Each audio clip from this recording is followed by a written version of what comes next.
Hello guys, আসসালামু আলাইকুম। যশোর চাষরা পার house Bablatala যে মৎস্য বিক্রয় কেন্দ্র রয়েছে, এখানে আসলে সেখানে যে কি ধরনের মাছের চারাপোনা পাওয়া যায় বা আপনারা পেতে পারেন, অবশ্যই আপনাদেরকে এখন অরিজিনাল কালীবাউস মাছের চারাপোনা আপনাদেরকে দেখানোর জন্য চেষ্টা করছি। আমাদের সহকর্মী জাহাঙ্গীর ভাই, সে 24 ঘন্টায় মাছের কাজে নিয়োজিত থাকে। অবশ্যই সে মাছটি লালন পালন করে, অবশ্যই এই জায়গায় খুব যত্ন সহকারে আপনাদেরকে দেখাচ্ছি খুব কাছ থেকে অরিজিনাল কালীবাউস মাছটা কী রকম দেখতে, আর আপনাদেরকে সেটাই দেখানোর জন্য চেষ্টা করছি।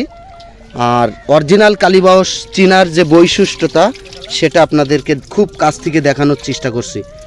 আচ্ছা জাহাঙ্গীর ভাই, এই কালীবাউস চিনার উপায়টা কি? আপনি তো 24 ঘন্টায় মাছের কাজে থাকেন। এই যে কালীবাউস মাছের মোষ, তাই না?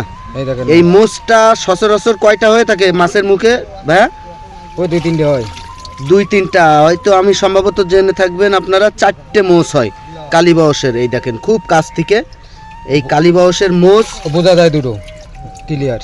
এই দেখেন, আসলে আপনারা যত্রতত্র টাকা পয়সা লেনদেন করে অনেক সময় হয়তো কালীবাউস মাছটা চিনতে পারেন না, সেই কারণে আজকে আপনাদেরকে দিলাম এই কালীবাউস মাছের চারাপোনাটা কিভাবে চিনবেন।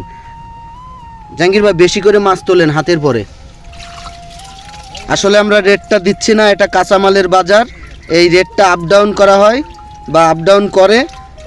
আর যখন যে রেটে মাছটা বিক্রয় করা হয় তখন সেই রেটেই মাছটা বিক্রয় করতে হয়।